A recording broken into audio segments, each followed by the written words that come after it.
Nothing is wrong, and yet there's this quiet tension in your body, like your life has become one size too small and you haven't grown into the language for that yet. You look around and everything is objectively good. Life is functioning, you're grateful, you're steady, and still there's this restlessness inside of you that you just can't justify. That's what makes this moment so disorienting. The inside expands before the outside does. Most of us try to think our way out of this feeling. We go into logic mode.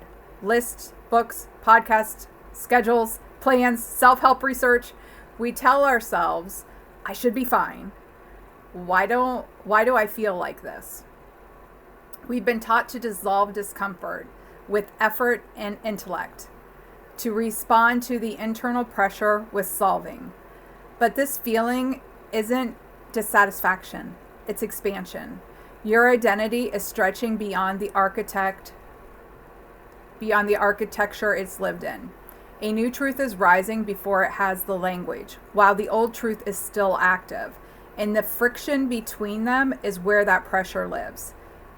There's no crisis. There's no rupture to point to. There's no storyline that expands this sensation. That's why it feels so cognitively unmanageable. Nothing is wrong, and yet something in you knows you can't stay where you're at. For me, this showed up before Soul Zen emerged as an idea. I wasn't looking for change. I was just feeling that tightness, that chrysalis anxiety, the sense that the form I was in no longer matched a truth I was carrying. And when I sat with it, not to fix it, but to hear it, an old internal rule surfaced, not in a therapeutic way, but in an architectural one. A belief laid down in childhood that said, if I'm visible, I could lead somebody astray. And I didn't know that belief was still operating. I wasn't living consciously from it. It was simply written deep into the system. Naming it did not require healing it. It just required recognition. It's not true anymore. And it's no longer mine to obey. When the old rule loosened, there was room for openings.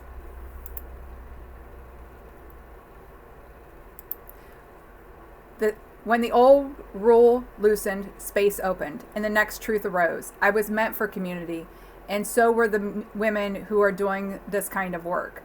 No strategies, no 10-step plan, no urgency, just naming.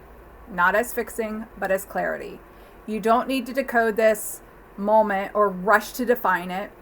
You're not meant to name the next version perfectly, only to recognize that the pressure you feel is not a malfunction, it's an emergence.